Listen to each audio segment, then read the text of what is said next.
Magandang umaga, Kuya Chris. Tawagin mo na lang po ako sa pangalang Andrew. Tagapakinig mo na ako mula pa nung nag-uumpisa pa lang ang channel mo. Magbabaka sakali din sana akong magbahagi ng nakakatakot na karanasan. Sana ay mapansin at mapasama sa mga babasahin niyong kwento. Tubong Occidental Mindoro po ako at kasalukuyang naninirahan dito ngayon sa Laguna, kasama ang aking asawa at anak. Ang kwentong ibabahagi ko ay karanasan ni Tito Victor na bunsong kapatid ng aking ama. Yumao po siya taong 2013 at ang sabi ng mga doktor ay dahil daw sa rabies, pero hindi kami naniniwala. Dahil wala namang sintomas at hindi rin naman ito nakagat o nakakalmot man lang ng aso o di kaya ng pusa. Bago namatay si Tito Victor, ay may naikwento siya sa amin tungkol sa isang karanasang hindi ko lubos maisip kung totoo ba o gawa-gawa lang niya para takutin kaming magpipinsan.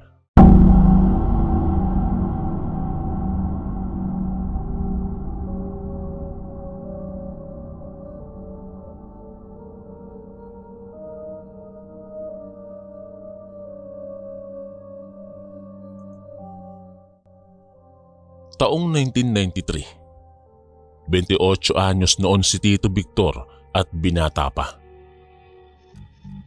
Pagsasaka ang hanap buhay niya at nang mauso sa lugar namin ng hand tractor, ay isa siya sa unang nagkaroon nito. Naging dagdag din ito sa pinagkakakitaan niya.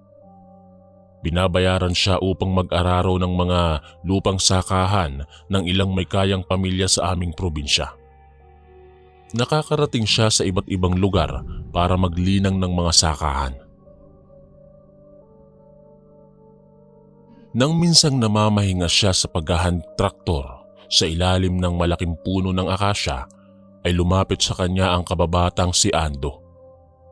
Tinanong nito kung marami pa ba siyang gagawin sa susunod na linggo.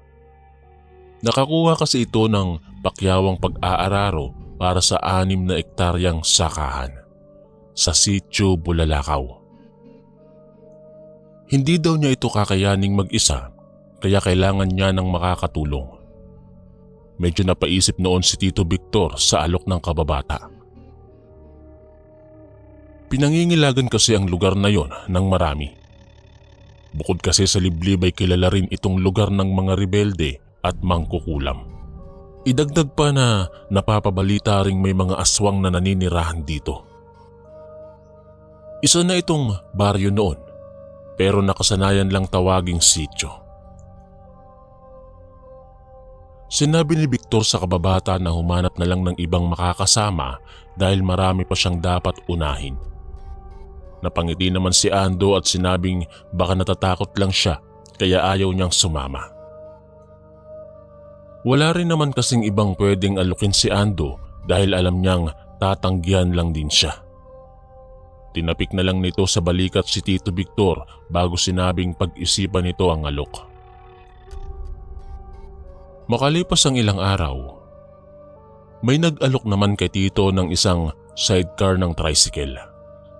Matagal na niyang gustong magkaroon nito kaya hindi na niya pinalagpas ang pagkakataon. Nagbigay siya ng kalahati sa presyo at nangakong ibibigay kaagad ang balanse pagkaraan ng 2 linggo. Dahil dito ay tinanggap niya ang alok ng kababata. Tinapos niya ang lahat ng trabaho bago pumunta sa Sitio Bulalakaw. Tuwang-tuwa naman si Ando sa pagpayag ni Tito Victor sa alok nito. Pagdating nila sa lugar, ay kinausap sila ng may-ari ng lupa na si Mang Esteban. Araro linang ang pinapagawa nito sa kanila. Para po sa mga hindi nakakaalam, ang pag-aararo ay simpleng pagbungkal lang ng lupa at ang paglilinang naman ay ang pagpipino at pag-aalis ng mga damo at tira-tirang puno ng mga pananim, kagaya ng munggo at tabako na dating nakatanim sa lupa. Pakyawan ang ginawa nila para mas mabilis matapos at mas malaki ang kanilang kikitain. Nang magkasundo sa presyo ay kaagad na nagsimula si Tito Victor at Ando sa pagtatrabaho. Ayos na sana ang lahat dahil sigurado silang matatapos ang pag-aararo ng isang buong araw. Pero nang bandang tanghali ay biglang namatay ang makina ng hand tractor ni Ando. Kahit anong kalikot ay ayaw na nitong umandar. Napansin ito ni Tito Victor kaya nilapitan niya ang kababata at tinanong kung anong problema. Habang kinakalikot ni Ando ang makina, ay sinubukan namang paandarin ni Tito pero walang nangyari. Napilitang tumigil ang dalawa para tignan kung anong problema ng makina. Dinala nila ito sa isang kubo at doon sinuri. Marunong sa mga ganong makina si Tito Victor kaya hindi na sila humanap pa ng mag-aayos. May nasira palang piyesa kaya hindi makadaloy ng maayos ang krudo. Kinailangan pa nilang pumunta sa bayan upang bumili ng pamalit. Inabot sila ng hapon sa paghahanap ng piyesa at pagdating sa kubong pinaglagakan ng makina ay kaagad nilang ikinabit ito. Nang muling umandar ang makina, ay madilim na kaya't nagpasya silang kinabukasan na ituloy ang pag-aararo. Dahil halos 20 kilometro ang layo ng Sitio Bulalakaw sa baryo nila, ay nagpasya ang magkababatang doon na manatili sa kubo. Ito rin kasi ang bilin ng isa sa may-ari ng lupang inaararo nila na kung hindi sila uuwi ay maaari silang matulog doon. May mga dilata naman at pananim na gulay sa paligid ng kubo na maaari nilang iluto. Nanguha ng okra at talbos ng kamote si Ando habang nagsasaing naman at nagpapainit ng tubig si Tito Victor. Habang abala sila sa paghahanda ng makakain ay biglang humuni ang ibong tiktik sa tapat mismo ng kubo. Nagkatinginan ng magkababata bago sabay na dinampot ang itak at dahan-dahang humakbang palabas para tignan kung nasaan ang tiktik. Paniniwala kasi noon sa lugar na kapag humuni ng malapit ang tiktik at nasa bandang itaas ay malayo pa ang aswang at nasa lupa ito. Hinintay ng dalawa ang muling paghuni ng tiktik pero hindi na ito naulit. Nang maluto ang mga pagkain, ay nagkape muna ang magkaibigan bago kumain. Ganito kasi ang nakagawian noon sa probinsya. Habang nagkakape, naupo sa labas ang dalawa at nagkwentuhan. Doon nila napansin na kabilugan pala ng buwan noon at habang pinagmamasdan nila ang malawak na bukirin ay napansin nila ang isang taong naglalakad papalapit sa kanila. Sa pag-aakalang isa yon sa may-ari ng lupang inaararo nila, ay kaagad na nagtimpla ng isa pang kape si Ando para dito. Habang hinihintay ang taong makalapit, ay nagsisibak naman ng panggatong si Tito Victor. Ilang minuto ang lumipas ay napansin nilang huminto yung tao sa paglapit. Sa pag-aakalang baka isa sa mga rebelde ang taong yun, ay nagsalita na si Ando. Salitang sakto lang na maririnig ng tao. Sinabi nitong naroon sila para mag-hand tractor lang ng sakahan at hindi sila masamang tao. Hindi pa rin kumikilos yung tao na para bang pinagmamasdan lang sila nito. Nakaramdam na ng kaba si Tito Victor noon. Kaagad niyang binitawan ang hawak na itak at itinaas sa ere ang mga kamay. Ganoon din ang ginawa ni Ando pero hindi pa rin kumikilos yung tao. Maya-maya pa, bigla itong yumuko hanggang sa nawala na lang sa makakapal na damo sa bukid. Nagpalinga-linga silang dalawa sa paligid. Naghihintay kung saan muling lilitaw yung tao. Muli namang nagsalita si Ando habang nakataas ang dalawang kamay sa ere. Humihingi ito ng paumanhin sa kung anuman ang nagawa nilang mali kung mayroon man. Dagdag pa nito ay naroon lang sila upang magtrabaho at wala ng iba pang pakay. Makalipas ang 5 minuto ay walang lumalapit sa kanila at wala ring sumagot sa mga sinabi ni Ando. Dito na nag-unahang pumasok sa kubo ang dalawa. Walang pintuan ng kubo kaya hindi na sila mapakali sa takot. Walang imikan ng dalawa habang nakaupo sa lamesang kawayan. Pinapakiramdaman nila ang paligid kung may lalapit ba o tatawag man lang sa kanila. Pinagpapawisan na noon si Tito Victor at panay na ang pagkuyakoy ng dalawang paa dahil sa nerbiyos. Si Ando naman ay panay ang pagpapaikot ng tasang hawak sa lamesa. Ilang minuto ang lumipas. Nakarinig sila ng mga boses na papalapit sa kubo. Lalong tumindi ang kabang nararamdaman ng dalawa. Hindi nila alam kung ano ang gagawin kung sakaling gawan sila ng masama ng mga papalapit na tao. Napapikit na noon si Tito Victor at nagdasal na sana ay ligtas sila at ilayo sa anumang kapahamakan. Ilang sandali lang ay tinawag ng isang lalaki si Ando. Nabosesan iyon ni Tito Victor. Ito yung kausap nila kaninang isa sa may-ari ng mga sakahan. Napabuntong hininga siya bago nagmulat ng mga mata. Nang makalapit ang mga ito ay tatlo pala silang magkakasama.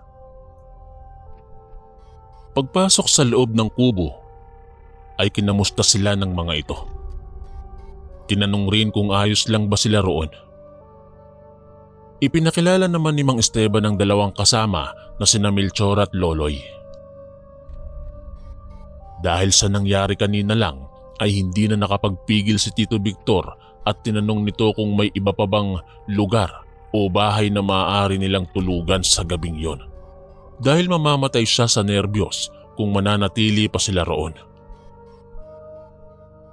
Ang akala ng mga lalaki ay nagbibiro lang si Tito Victor kaya nagsuwestyon ng mga ito na mag-inuman na lang sila para mapasarap ang kanilang tulog at hindi na makaisip pa ng kung ano-anong nakakatakot na bagay. Nagpaalam naman si Ando na kung maaari ay kakain muna sila bago uminom at talaga namang kailangan nila ng alak para makatulog ng maayos sa buong magdamag. Nagkanya-kanya sa pagkuha ng pagkain ng magkaibigan habang ang tatlong lalaking dumating naman ay nagsimula ng mag-inuman. Nagmamadali sa pagsubo ang magkaibigan para makasabay na sa pag-inom.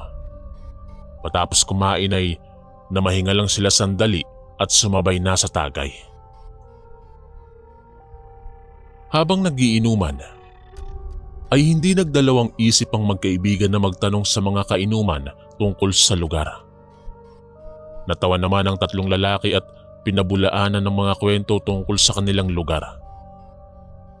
Ayon sa mga ito, ay tahimik at mababait ang mga nakatira sa lugar. May mga rebelde nga roon pero napapadaan lang ang mga ito at hindi naman nanggugulo. Malaki pang araw ang pasasalamat nila sa mga ito dahil nawala ang mga magnanakaw ng hayop sa lugar dahil sa takot. Medyo napanatag ang kalooban ni Tito Victor sa mga nadinig. Maya-maya pa ay nabanggit naman ni Ando ang tungkol sa taong nakita nila kanina lang. Natawa ang isa sa mga lalaking kainuman nila at sinabing baka si Totong lang ang nakita nila. Nasiraan daw ng ulo ang taong iyon dahil ayon sa mga kwento ay nawala ito ng halos 1 buwan at pagbalik ay maluwag na ang tornilyo sa utak. Ikinukwento daw nito na isinama siya ng isang sirena sa kaharian nila para maging asawa, kaya lang ay tumakas ito. Habang lumalalim ang gabi at dumadami ang alak na kanilang naiinom, ay unti-unti na ring nawawala ang takot ng magkaibigan. Nang matapos ang inuman, ay nagpaiwan si Melchor para samahan ng magkaibigan sa kubo kaya naman mas lalong napanatag ang dalawa. Pag-alis ng ibang kainuman, ay nagkanya-kanya na ng pwesto ang tatlo. Kaagad na nakatulog si Tito Victor habang si Ando naman ay nagkape muna habang kakwentuhan si Melchor. Ilang minuto ang nakalipas. Nakarinig ng mga boses na papalapit sa kubo ang dalawa. Lumabas sila para tingnan kung sino ang mga paparating. Nang ilang metro na lang ang layo ng mga papalapit, ay halos mabitawan ni Ando ang hawak na tasa dahil sa nakita. Isang grupo ng kalalakihan ang papalapit sa kubo na may bitbit na matataas na kalibre ng armas. Tinanong kaagad nito si Melchor kung sino ang mga iyon at bakit mga dibaril. Tinapik lang siya sa balikat ng kasama at sinabing ito ang mga rebeldeng dumadaan sa lugar. Lalong nakaramdam ng takot si Ando nang marinig ang sinabi ng kasama. Pakiramdam niya noon ay maiihi siya sa salawal at parang nawala ng lakas ang kanyang mga tuhod. Pagtapat ng mga kalalakihan sa kubo, ay binati ito ni Melchor ng magandang gabi at inalok ng magkape muna. Bumati naman pabalik ang grupo ng rebelde at tinanong kung sino ang kasama nito. Lumapit si Melchor sa mga kalalakihan at ipinaliwanag kung sino ang mga kasama. Tumingin ang rebelde kay Ando at tinanguan siya ng mga ito. Bago nagsabing wala silang magiging problema sa lugar basta wag lang gagawa ng kalokohan. Ngumiti naman si Ando at sinabing trabaho lang ang pinunta nila roon at wala ng iba. Matapos ang maikling usapan, ay nagpaalam na ang grupo at doon lang nakahinga ng maayos si Ando. Pagbalik nila sa kubo, kaagad na nag-ayos ng mahihigaan ng dalawa para matulog. Pagsapit ng 3:00 ng madaling araw, nagising si Tito Victor dahil sa kung anong pumapatak sa mukha niya. Nang makita kung saan ito nagmumula, ay napasigaw ng malakas si Tito na nagpagising naman sa dalawang kasama. Isang malaking aso na halos makalbo na ang balahibo sa katawan. Nanlilisik ang mga mata. Nakalabas ang mga ngipin habang panay ang pagtulo ng malapot na laway ang nakadungaw sa bintana ng kubo. Dali-daling dinampot ni Tito Victor ang itak na nasa paanan at inundayan ng hataw sa mukha ang aso. Si Ando at Melchor naman ay nagkanya-kanya rin ang pagdampot ng itak sabay labas ng kubo at pinagtataga ang hayop. Umaangil ito ng napakalakas at pumurmang susugod sa kanila. Hindi nag-aksaya ng oras ang dalawa at patuloy lang sa pagtaga sa hayop. Kaagad ding lumabas ng kubo si Tito Victor upang tulungan ang dalawa sa paglaban sa hayop. Sa tuwing aatakihin nila ito para tagain, ay nagagawa nitong umiwas sa bawat paghataw. Kung tatamaan man ay hindi man lang ito nasusugatan. Umangil ng napakalakas ang nilalang at isa-isang tinitigan ng 3 bago umatake. Inuna nito si Melchor at dahil sa laki ay nakubabawan nito ang lalaki. Naiharang naman kaagad ng lalaki ang itak sa bunganga ng nilalang. Doon nakakuha ng pagkakataon si Ando at si Tito Victor. Magkasabay nilang sinaksak sa magkabilang tagiliran ng nilalang. Bahagya lang na tumagos ang mga itak nila. Lalong naging mabagsik ang hayop at sila naman ang binalingan nito. Nang makatayo si Melchor ay kaagad siyang lumapit sa kubo at kumuha ng kawayang nasalansan sa gilid. Dali-dali niya itong nilagyan ng tulis at nang matapos ay kaagad niyang sinaksakang nilalang. Tinamaan ito sa bandang pigi dahilan para mawalan ito ng balanse at matumba. Dito na sabay-sabay na inatake ng 3 ang nilalang pero mabilis itong nakatayo at lumundag ng napakataas. Tatakbo na sana ito papalayo pero mabilis itong sinibat ni Melchor at muling tinamaan sa ulihang paa.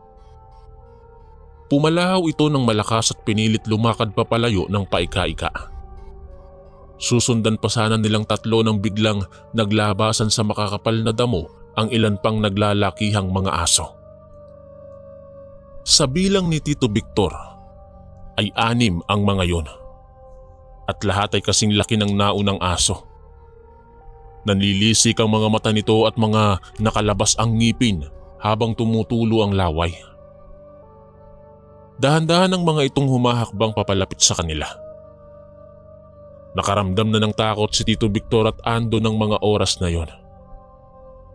Pagod na sila at halos wala ng lakas. Umatras silang tatlo pabalik sa loob ng kubo habang patuloy naman sa paglapit ang mga naglalakihang aso sa kanila. Alam nilang hindi sila mapoproteksyonan ng kubo dahil wala itong takip sa bintana at pintuang maaaring isara, kaya nagkasundo silang tatakbo papunta sa baryo nang sa gayon ay makahingi ng tulong. Pero halos 1 kilometro ang layo ng pinakamalapit na kabahayan sa kinatatayuan ng kubo. Nang akmang tatakbo na sila, ay tila ba nabasa ng mga nilalang ang kanilang plano, kaya naghiwa-hiwalay ang mga ito at pinaligiran sila. Dahil wala ng ibang paraan kung hindi ang lumaban, ay muling lumapit si Melchor sa mga nakasalansang nakawayan at mabilis na tinulisan ng mga ito. Inabot niya sa mga kasama ang mga kawayan at saka nag-ayang pumasok na sa kubo. Doon kasi ay mas makakalaban sila ng maayos at kailangan lang nilang bantayan ang bawat papasukan ng mga nilalang. Habang hinihintay ang pag-atake, ay nasabi ni Tito Victor na kapag nakaligtas sila, ay iyon na ang una't huling beses na pupunta sila sa lugar na yon. Bagay na sinigundahan naman ni Ando. Todo naman ang paghingi ng pasensya ni Melchor at sinabing ito raw ang unang beses na makaengkwentro siya ng mga ganong nilalang sa baryo nila. Ang buong akala daw niya ay kwento-kwento lang ang tungkol sa mga aswang at hindi niya sukat akalaing totoo ang mga ito. Nagkanya-kanya ng pwesto ang tatlo. Si Melchor sa pintuan at sa tag-isang bintana naman si Tito Victor at Ando. Ilang sandali lang ay umatake ng mga nilalang at sa tuwing magtatangkang pumasok ang mga ito ay inuundayan nilang tatlo ng pagsaksak ng kawayan. Sinisiguro nilang ang bawat pag-ulos ay tatama sa mga nilalang.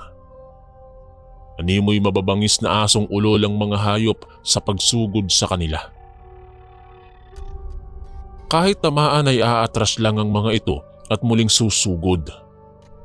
Ramdam na nilang tatlo ang pagod at puro sugat na rin ang kanilang mga kamay at palad dahil sa pagtama sa mga buko ng kawayang hawak. Gusto nang maiyak noon ni Tito Victor dahil sa magkahalong pagod, takot at hapdi ng mga kamay, pero pinipigilan niya ito sa kagustuhang makauwi ng buhay at maayos. Sa muling pag-atake ng mga nilalang, ay nakapasok ang kalahating katawan ng isa sa mga ito at naabot ang braso ni Melchor. Nabitawan ng lalaki ang sibat at napasigaw ng ubod ng lakas. Nang makita ni Tito Victor ang nangyari, ay walang pagdadalawang isip na hinugot sa kaluban ng itak at inundayan ng taga sa batok ang hayop. Bumitaw naman ito sa pagkakakagat sa braso ni Melchor. Tinanong ng dalawa ang kasama kung kaya pa ba nito at kung gaano kalaki ang sugat. Nang iangat ni Melchor ang braso para ipakita sa mga kasama, ay nakaramdam ng panlalamig sa buong katawan at panunuyo ng laway sila Tito Victor at Ando. Nang makitang napakaraming dugo ang umaagos sa nawakwak na parte ng braso ni Melchor. Kaagad na hinubad ng lalaki ang damit at mahigpit iyong itinali sa sagutang braso, tsaka muling kinuha ang sibat na kawayan. Ilang minuto ang lumipas ay nakarinig sila ng isang sipol na napakasakit sa tenga. Sa hindi maipaliwanag na dahilan, ay isa-isang nagsiatras ang mga nilalang na sumasalakay sa kanila. Napansin ni Tito Victor ang isang bulto ng tao sa di kalayuan sa kubo, kung saan nila nakita ang inakala nilang taong papalapit sa kanila bago dumating sila Mang Esteban. Nakita nilang lumapit dito ang mga aso na parabang maamong mga hayop. Hinawakan pa isa-isa sa ulo ang mga ito bago naglakad papalayo. Nang tuluyang maglaho sa paningin nila ang mga hayop at ang kung sinong taong yun ay napaupo sa sahigang tatlo dahil sa pagod. Nanatili silang nakaupo ng ilang minuto bago naisipang kumilos para tignan ang sugat ni Melchor. Hindi pa rin ito tumitigil sa pagdurugo, kaya kaagad silang umalis sa kubo para magpunta sa baryo at humingi ng tulong. Habang naglalakad, ay alerto sila sa paligid. Lakad-takbo ang ginawa nilang tatlo habang palingalinga at nag-aabang kung may aataking muli sa kanila. Nang makarating sila sa baryo, ay nagtungo sila sa bahay ng kapitan. Saktong-sakto naman na naroon ang anak nitong isang midwife na maliban sa pagpapaanak ay may alam din sa first aid. Nalapatan ng paunang lunas ang sugat ni Melchor at naampat rin ang pagdurugo nito. Isinalaysay naman nila sa kapitan ang buong pangyayari at maging ito ay hindi makapaniwala sa narinig. Kung hindi pa nila kasama si Melchor na kilala sa lugar, ay baka hindi pa naniwala sa kanila ang kapitan. Hindi na nagawang magpahinga ni Tito Victor at ni Ando dahil sa takot. Pagsikat ng araw kinaumagahan, ay kaagad na dinala sa pagamutan si Melchor habang sila Tito naman ay pinagpatuloy ang trabaho sa bukid. Tinapos nila iyon ng isang buong araw at hindi na muling nagpaabot ng gabi sa lugar na yon. Nang makuha ang bayad ay kaagad na nag-ayos ng mga gamit ang dalawa para makauwi na. Pagdating sa bahay ay hindi na nagawang maglinis ng katawan ni Tito Victor. Diretso itong nakatulog. Maghapon magdamag itong tulog at pagkagising ay tsaka lamang siya nagkwento sa amin tungkol sa nangyari. Sa ngayon po Kuya Chris ay wala na akong balita tungkol kay Melchor. Ang huli ko namang balita kay Ando ay umalis na ito sa Mindoro at lumipat na ng ibang probinsya sa parting Mindanao dahil taga roon ang napangasawa nito. Hanggang dito na lamang po ang aking kwento. Maraming salamat po sa pagbabasa nito at sana ay magustuhan ito ng inyong mga tagapakinig. Ako po si Andrew, ang inyong kaistorya.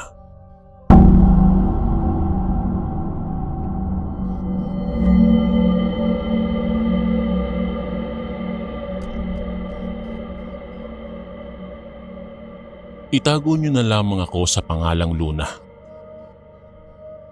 Ang kwentong ibabahagi ko ay naganap 2 dekada na rin ang nakakalipas. At noong mga panahong ito ay 14 na taong gulang pa lamang ako.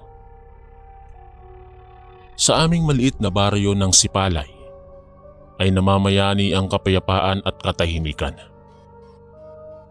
Kaya't kahit kasagsagan ng gabi, malayang nakapaglalaro ang mga bata sa ilalim ng sinag ng buwan. Ang aming baryo ay malapit sa baybayin, kaya't nakahiligan kong magpalipas ng oras sa tabing dagat sa tuwing nanaisin ko. Kahit hindi naman karamihan ng residente sa aming baryo, hindi pa rin namin pinapalagpas ang pagdiriwang ng piyesta. Nag-oorganisa ang aming kapitan ng iba't ibang aktibidad upang bigyang buhay ang pagdiriwang katulad ng sayawan, peryahan at syempre ang ilan sa aming mga kabaryo ay naghahanda ng mga pagkain.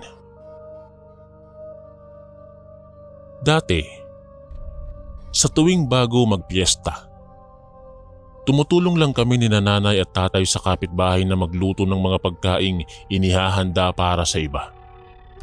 Wala kasi kaming perang panggastos. Nakakakain nga lang kami ng karne sa tuwing may okasyon sa mga kapitbahay. Ngunit nang dumami ang huli ni tatay ng isda na siya naming ibinebenta sa palengke sa bayan, nagpasya ang mga magulang ko na kahit papano'y makiisa sa paghahanda.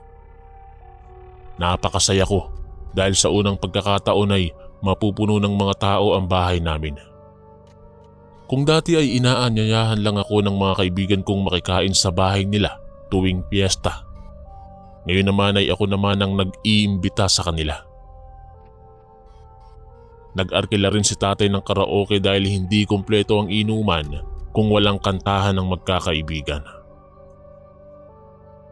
Habang inihahanda ang mga sangkap ng iba't ibang putahing lulutuin, nautusan ako ni nanay na manghiram ng mga tray o lalagyan ng mga putahe kina Aling Susana dahil wala kaming masyadong gamit. Nasa 10 minuto lang naman ang gugugulin sa pagpunta sa bahay ni Aling Susana. Sa kalagitnaan ng aking paglalakad, isang hindi pamilyar na lalaki ang nakita kong nakasandal sa punong mangga sa gilid ng kalsada. Nagmamasid lang siya sa paligid ngunit may nararamdaman akong kakaiba sa kanyang presensya. Hindi ko alam pero pinanindigan ako ng mga balahibo, gayong tahimik lang naman siyang nakatayo sa kanyang kinaroroonan. Hindi ko pa siya nakita ni isang beses bukod sa araw na yun. Sa isip ko'y baka dumayo lang para sa sayawan mamayang gabi, kaya naman hindi ko na ito binigyang pansin at saka nagpatuloy na sa paglakad.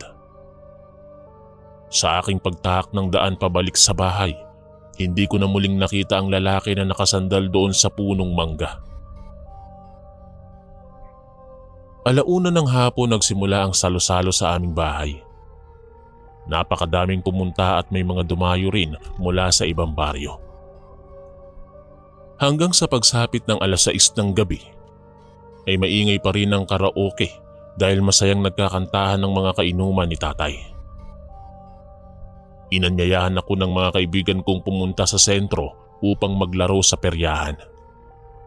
Malapit lang naman yun mula sa aming bahay kaya't binigyan naman ako ni nanay ng permiso nang magpaalam ako rito. At isa pa, todo bantay naman ng mga tanod kaya't wala kaming ipinag-alala.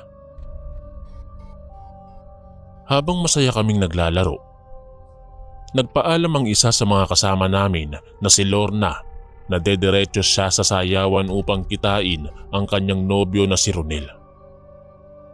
Ang relasyon nila ay isang lihim mula sa kanyang mga magulang dahil parehong 15 taong gulang pa lamang sila noon. "Huwag niyo akong susumbong kina nanay at tatay na dumiretso ako ng sayawan na." Mahigpit na bilin sa amin ni Lorna. Dahil pinapahalagahan namin ang aming samahan, nangako kami ng aming iba pang mga kaibigan na hindi namin siya isusumbong.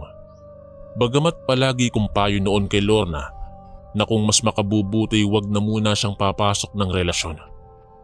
Pero sadyang matigas talaga ang ulo niya at dagdag pa ang kapusukang impluwensya ng kanyang nobyong si Ronel. "Mag-iingat ka ha. Huwag kang papaabot ng hating gabi." Ito ang huling payo ko kay Lorna bago ang paghihiwalay ng aming mga landas. Umuwi rin agad kami ng aking mga kaibigan pagkatapos maglaro sa peryahan. Hindi na namin hinintay si Lorna dahil kasama niya naman ang kanyang nobyo. Pagka-uwi ko sa bahay, maingay pa rin ang mga bisita. Masaya pa rin silang nagiinuman at nagkakantahan. Tumungo ako sa kusina upang kumuha ng makakain dahil inabutan ako ng gutom. Naroon si nanay na naghuhugas ng mga pinggan sa lababo. "Mahal, magdagdag ka nga ng pagkaing nakahain sa mesa. Dumating na si Matias." Wikang pambungad ni tatay pagkapasok niya sa kusina. Nataranta naman si nanay at saka dali-daling itinigil ang kanyang ginagawa upang maghanda ng mga pagkain. Ako na may tahimik lang na kumakain ng mga natirang handa habang ipinagtataka kung sino ang Matias na tinutukoy ni tatay. Hindi kasi pamilyar sa akin ang pangalan at wala naman akong kilalang residente sa baryo na nagngangalang Matias. "Ayusin mo nga yung buhok mo," utos sa akin ni nanay nang makita ang gulo-gulo kong buhok. "Maghilamos ka rin at maglagay ka ng pulbo sa muka." Dagdag pang utos ni nanay. Madalas namang hindi pa pakialaman ni nanay ang postura ko. Ngunit naunawaan ko naman siya ng araw na yon. Dahil nga maraming tao sa labas kung kaya't hindi magandang tignan kung hindi ako nakaayos. Tumungo si nanay sa aming silid.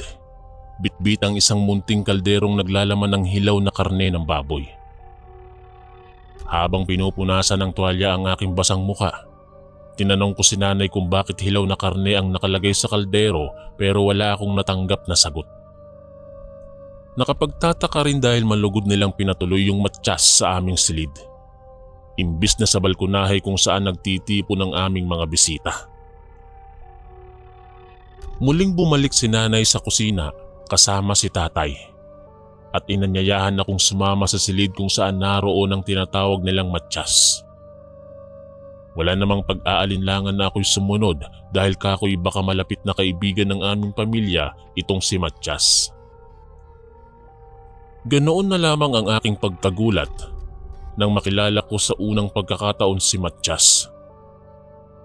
Siya yung lalaking nakita kong nakasandal sa punong mangga sa gilid ng kalsada nung inutusan ako ni nanay na manghiram ng mga lalagyan ng ulam kina Aling Susana. Muli kong naramdaman ang masamang presensya. Hindi ko mawari kung ano ang pinanggagalingan nito. Sumilay ang ngiti sa mga labi ng lalaki habang ang kanyang mga mata ay nakatuon sa akin. Ito nga pala ang aming anak, si Luna. Pagpapakilala sa akin ni nanay roon sa lalaking nagngangalang Matsyas. Tumangulang ang lalaki at saka humakbang papalapit sa akin. Binuksan niya ang palad niya at tumambad ang isang kulay gintong kwintas na may hugis pusong palawit. Yumuko pa siya upang pumantay ang level ng aming mga mukha. Napakaganda naman ng kwintas na yan. Sambit ni tatay na puno ng galak. Walang ano-ano'y isinuot sa akin ng lalaki ang kwintas na siya namang hinayaan ko na lang. Iniwan namin ang lalaking nagngangalang Matsyas sa loob ng silid at hindi ko alam kung para saan ang mga hilaw na karning nakahain sa mesang kanyang nasa harapan. Subalit nung nagpaalam na siyang uuwi, nakita ko ang mga tira-tirang buto ng karne na nakakalat. May mga patakpan ng dugo doon sa papag. Nakakagulat naman kung nilantakan niya nga ang karne. Naikwento sa akin ni nanay at tatay na matalik nilang kaibigan yung si Matsyas na nagmula sa isang partikular na bayan. Kaya hinabilin nila sa akin na bumuo ng magandang pakikitungo sa lalaki. Sa lahat ng piyestang dumaan, yun ang araw ng piyesta na hanggang ngayon ay gumugulo pa rin sa aking isipan. Dahil nung sumunod na umaga, isang kahindik-hindik na balita ang umugong sa baryo. Natagpuan umano ang katawan ng noong kaibigan kong si Lorna sa gitna ng masukal na kakahuyan, nawakwakang katawan. Wala namang ideya kung sino ang maaaring nasa likod ng insidenteng kanyang sinapit. Ayon naman sa mga pahayag ng kanyang nobyong si Ronel, nung gabi ng sayawan sa aming baryo ay hindi niya nakita si Lorna. Bagamat ang sabi sa amin ni Lorna noong gabing yon ay pupuntahan niya ang kanyang nobyo. Pinatunayan naman ito ng mga kaibigan ni Ronel na kasama niya noong gabing yon. Sabay-sabay umano silang umuwi at saksi ang ilang residente sa baryo na nanatili sila sa sayawan bago umuwi. Ikinalungkot ko ang pagkawala ng kaibigan kong si Lorna. Sinisi ko rin ang aking sarili dahil hindi ko na dapat siya hinayaang humiwalay sa aming magkakaibigan. Buhay pa sana siya ngayon. Ginawa ng mga magulang ni Lorna ang lahat ng kanilang makakaya upang imbestigahan ang krimeng nangyari sa kanilang anak.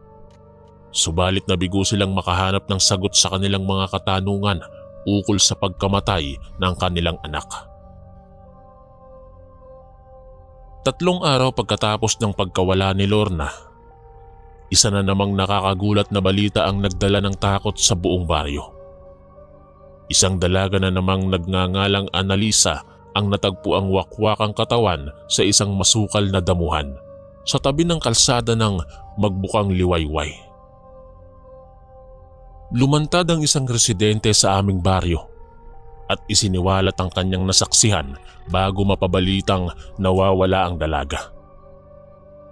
Ayon sa kanyang pahayag, 8:00 ng gabi noon nang masaksihan niya ang isang itim na asong may hindi pangkaraniwang itsura na nanggaling sa masukal na damuhan. Bitbit nito ang isang pirasong punit-punit na damit sa kanyang bibig. Ang tela'y kulay kahel. Kapareho ng kulay ng damit na ayon sa mga magulang ng dalagay huling suot ng kanilang anak bago matagpuan ang katawan nitong walang buhay. Nakakapangilabot ang bawat pangyayari. Doon nagsimula ang tsismis sa aming baryo na may nananalasang aswang sa aming lugar. Pinaniniwalaan nilang ang aso na nakita ng lalaking tumayong testigo ay hindi isang ordinaryong aso lamang, kung hindi ay aswang na nagkukubli sa wangis ng hayop. Pumunta kami ni nanay at tatay sa lamay ni Annalisa upang iparating ang aming pakikiramay sa naulila nitong pamilya. Nakita ko roon si Ronel, na ilang araw ko ring hindi nakita magmula nang mawala ang kanyang nobyang si Lorna. Ni hindi rin ito bumisita sa burol ng aking kaibigan. Dahil sa labis na pagkadismaya sa kanya ng mga magulang ni Lorna nang mapag-alaman ng tungkol sa kanilang lihim na relasyon. Matamlay pa rin ang kanyang mga mata at bakas pa rin sa kanyang mukha ang lungkot na idinulot ng pagkawala ni Lorna. Nakaupo ito sa isa sa mga silyang nakahanay sa tapat ng kabaong. Habang abala sa pakikipag-usap sina nanay at tatay sa iba pang mga bisita, lumapit ako kay Ronel upang kamustahin ang kalagayan nito. Dapat hindi ko na lang siya inaya na makipagkita sa akin nung gabi ng piyesta. Hindi sana nangyari ang lahat. Sana rin ay nag-abala akong hanapin siya nung hindi siya dumating. Ang akala ko kasi, hindi lang siya pinayagan ng mga magulang niya na pumunta ng sayawan. Naghihinagpis na wika ni Ronel habang ang mga titig niya'y nakatuon sa kawalan. Ramdam ko sa tono ng kanyang pananalita ang labis na pagsisisi. Hindi mo kasalanan ng lahat, Ronel. Ang sabi nila, may gumagala raw na aswang dito sa ating baryo. Mapanlin lang ang kanilang mga anyo dahil kaya nilang magbalat kayo bilang isang ordinaryong tao o hayop. Hindi talaga sila maiiwasan. Sambit ko sa kanya. Tinapik-tapik ko ang balikat ni Ronel bilang pampalubag loob. Bumuntong hininga ito at humarap sa akin upang magpasalamat. Nang magtagpo ang aming mga mukha ay bumaling ang kanyang tingin sa kwintas na aking suot. Saan mo nakuha ang kwintas na yan? Biglaan niyang tanong habang nakakunot ang mga noo na animoy may isang hiwagang nakabalot sa aking kwintas. Ito ba? Bigay ito sa akin ni Mang Matiyas. Tugon ko naman. Tinanong ako ni Ronel kung sino ang Matiyas na tinutukoy ko. Sagot ko naman ay isang lalaking nakilala ko nung gabi ng piyesta na kinalaunan ay ipinakilala sa akin nila nanay at tatay bilang isang malapit na kaibigan nila. Bagamat may naiwan pa ring bakas ng kuryosidad sa reaksyon ni Ronel, hindi na ito nagbitaw pa ng mga karagdagang katanungan at tinanguan na lamang ako. Bukas ay bibisita rito si Matiyas, kaya't mag-ayos ka ng postura mo. Habilin sa akin ni nanay nang makauwi na kami. Magalang kong sinang-ayunan si nanay bago tumungo sa aking silid. Magmula noon ay naging palagian na ang pagbisita ng lalaking si Matiyas sa aming bahay. Palagi siyang may dalang mga materyal na regalo para sa akin. Malugod naman itong tinatanggap nila nanay at tatay. May mga katanungan sa isipan ko na natatakot akong itanong sa aking mga magulang. Katulad ng kung bakit bigla na lang sumusulpot sa bahay namin si Mang Matiyas at kung bakit ganoon na lamang ang pakikitungo nila nanay at tatay rito na kulang na lamang ay sambahin nila ang lalaki. Hindi rin ako komportable sa tuwing nagkakalapit ang distansya sa pagitan naming dalawa. Sa tuwing nagkakadikit ang aming mga balat, pinaninindigan ako ng mga balahibo. Isang araw, napaaga ang pagdating ni Mang Matiyas sa bahay namin. Hindi inaasahan nila nanay at tatay ang oras ng pagdating nito. Nakahilata pa ako noon sa aking higaan. Nang marinig ang pagtahol ng aso mula sa labas, sumilip si nanay sa siwang ng bahay namin na gawa lang sa manipis na kahoy.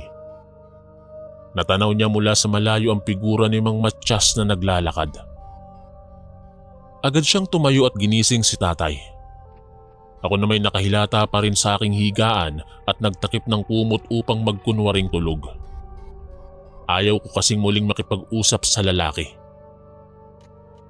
Mula sa aming silid ay matatanaw ang balkonahe.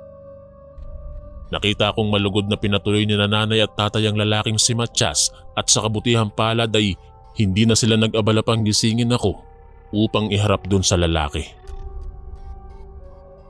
Sa kalagitnaan ng kanilang pag-uusap, nasaksihan ko ang pag-abot ni Mang Matyas ng isang piraso ng kulay asul na batong may kakaibang hugis. Hindi ko alam kung para saan yun, ngunit labis ang pagkagalak ni nanay at tatay habang tinatanggap ito. Salamat sa pagpapaubaya sa amin nitong agimat. Wika ni nanay na puno ng ngiti. Ipinarating din ni tatay ang kanyang pasasalamat habang si Mang Matyas naman ay nananatiling malamya ang ekspresyon ng muka. Nasaan si Luna? Tanong nito kasabay ng pagkataranta ni nanay at tatay. Mabilisan akong nagtalukbong ng kumot ng dali-daling pumunta si nanay at tatay sa aking silid. Ang akala nila'y mahimbing pa rin akong natutulog kaya't pilit nila akong ginising. Nang hindi na ako makatiis, ay inalis ko na ang kumot na nakatalukbong sa akin at hinayaan si nanay na ayusan ako bago lumabas ng balkonahe kung saan naghihintay si Mang Matyas. Nang masilayan ako, doon lamang sumilay ang ngiti sa mga labi ng lalaki. Nakakapangilabot sa tuwing gumuguhit ang ngiti sa kanyang mga labi. At hindi ko maipaliwanag kung bakit ni isang beses sa loob ng ilang linggo na ginagawa niyang pagdalaw sa aming bahay ay hindi ako kailanman nakaramdam ng kagaanan ng loob sa tuwing nakikita ko siya. 2 taon na lang. Bulong nito sa sarili habang mariing nakatitig sa akin. Dinig na dinig ko ang malakas na pagkabog ng aking dibdib sa mga kataga niyang iyon. Tinanong ko siya kung ano ang ibig niyang sabihin, subalit nagbigay lamang ito ng katahimikan. Ilang oras ang lumipas. Nagpaalam na si Mang Matyas at nilisan ang bahay namin. Hindi ko pa rin maintindihan kung ano ang meron sa batong ibinigay ng lalaki sa aking mga magulang at hindi mapagsidla ng saya si nanay at tatay. Sa wakas, nasa atin na ang pangil ng tubig. Bulalas ni nanay. Maaga akong papalaot bukas. Tiyak na mas marami na ang huli ko ng isda. Wika naman ni tatay ng puno ng pagkasabik. Ano po ang meron dyan sa bato? Inosente kong tanong sa kanila, ngunit ang tugon lamang nila'y balang araw, mauunawaan ko rin ang lahat. Totoo nga ang sabi ni tatay. Nung sumunod na araw na pumalaot siya, ay masagana ang huli niya ng isda. Ikinaiinggit nga iyon ng iba pang mga mangingisdang kasamahan ni tatay. Ngunit sa kabila naman ng kasaganahang aming dinaranas ay ang masalimuot na mga kaganapan sa aming baryo. Nagpatuloy ang pagkawala ng ilang residente sa lugar, partikular na ang mga dalaga. Dahil dito, namuo ang takot sa aking puso. Gayunpaman, hindi ko makitaan ng pangamba ang aking mga magulang. Mas pinagtutuunan nila ng pansin ang masaganang huli ng isda at ang karangyaan ng aming buhay. Dahil lalong lumakas ang haka-haka sa aming baryo na ang dahilan ng pagkawala ng ilang residente sa aming baryo ay isang aswang, dumayo ang isang antingero sa aming lugar upang imbestigahan ang mga hindi maipaliwanag na mga pangyayari. Si Mang Melchor, isang kilalang eksperto sa larangan ng pagtuklas ng mga paranormal na bagay. katulad ng mga aswang. Nakasalubong ko si Mang Melchor nang minsang utusan ako ni nanay na bumili sa tindahan ng rekado. Tinawag ako nito at tinanong ang aking pangalan. Hindi naman ako nag-atubiling magpakilala sapagkat magaan naman ang kanyang presensya. Sunod niya akong tinanong kung saan galing ang kulay gintong kwintas na aking suot. Ang sagot ko na may bigay ito sa akin ng lalaking malapit na kaibigan ng aking mga magulang. Humingi ng permiso ang antingero kung maaari niyang hawakan ang kwintas na aking suot. At sinang-ayunan ko naman ito. Habang hinahaplos ng kanyang mga daliri ang palawit ng aking kwintas, gumuhit ang pagkagulat sa reaksyon ng lalaki. May nararamdaman akong bakas ng aswang na naiwan sa kwintas na to. Ng lalaki. Tunay ngang may taglay itong kakayahan sa pagtuklas ng mga komplikadong bagay. Gusto kong makilala ang sinasabi mong nagbigay sa iyo ng kwintas na yan. Dagdag pa nito. Narinig ko po na sinabi ni nanay at ni tatay na sa Sabado raw po ay muling bibisita si Mang Matyas sa amin. Tugon ko naman dito. Matyas pala ang pangalan niya. Sambit ni Mang Melchor. Sinabi nito sa akin na sa Sabado ay bibisita siya sa aming bahay upang makilala ng personal si Mang Matyas. At paalala niya'y panatilihin kong lihim sa pagitan naming dalawa ang balak niyang pagbisita na siya namang sinang-ayunan ko. Sa pagdaan ng ilang araw, muli kong nakausap si Ronel. Sa kabutihang palad na may unti-unti na siyang bumabalik sa wisyo magmula nang mawala ang nobya niyang si Lorna. Napag-usapan namin ng mga tsismis sa baryo na may nananalasang aswang sa aming lugar. Upang dugtungan ang aming paksa, naikwento ko sa kanya ang pakikipag-usap ko kay Mang Melchor at ang sinabi nitong may naiwang bakas ng aswang sa aking suot na kwintas. At ang nakapagdududang pagkakakilanlan ni Mang Matyas. Panandali ang natahimik si Ronel at makalipas ang ilang sandali, sinabi niyang napukaw rin ng kwintas ang kanyang atensyon nung unang beses na makita niyang suot ko ito. Sa kadahilan ng parehong-pareho ito sa kwintas na ibinigay niya kay Lorna bago sumapit ang besperas ng piyesta. Hindi na raw siya nag-abala pang banggitin ng tungkol dito nung una sapagkat naisip niyang baka sumama ang aking loob kung ipagkukumpara niya pa ang kwintas ko sa kwintas ng yumao kong kaibigang si Lorna. Lalo akong binalot ng pagdududa at pangamba. Natitiyak kong may mga lihim akong dapat matuklasan. Nung sumapit ang Sabado, hindi nga ako nagkamali tungkol sa pagbisita ni Mang Matyas sa aming bahay. Tulad ng kinasanayan, malugod itong pinatuloy nila nanay at tatay. Sa kabilang dako, nasaksihan ko si Mang Melchor na nakakubli sa likod ng isang puno na hindi kalayuan ng distansya sa aming bahay. Masusi itong nagmamatsyag sa bawat kilos ni Mang Matyas. Hinayaan ko ito't pinaubaya sa kanya ang pag-iimbestiga sa tunay na pagkakakilanlan ni Mang Matyas. Umaasa akong si Mang Melchor ang magiging susi ko sa pagtuklas ng mga kasagutan sa mga katanungang gumugulo sa isipan ko. Hapon na nang magpasyang magpaalam si Mang Matyas.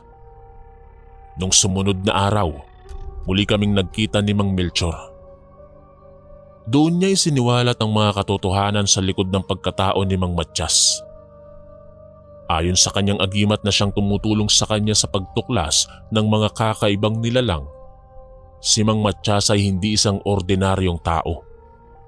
Bagkus ang lalaking ito ay aswang na nagkukubli sa likod ng maamong muka. Malakas din ang kutob ni Mang Melchor na si Mang Matyas ang nasa likod ng pagkawala ng ilang dalaga sa aming baryo sa hindi niya malamang dahilan. Binigyan ako ni Mang Melchor ng isang boteng naglalaman ng tubig at ang sabi niya ay sumailalim sa ritual ang tubig na ito bilang pamuksa sa mga aswang. Ipainom ko niya ito kay Mang Matiyas.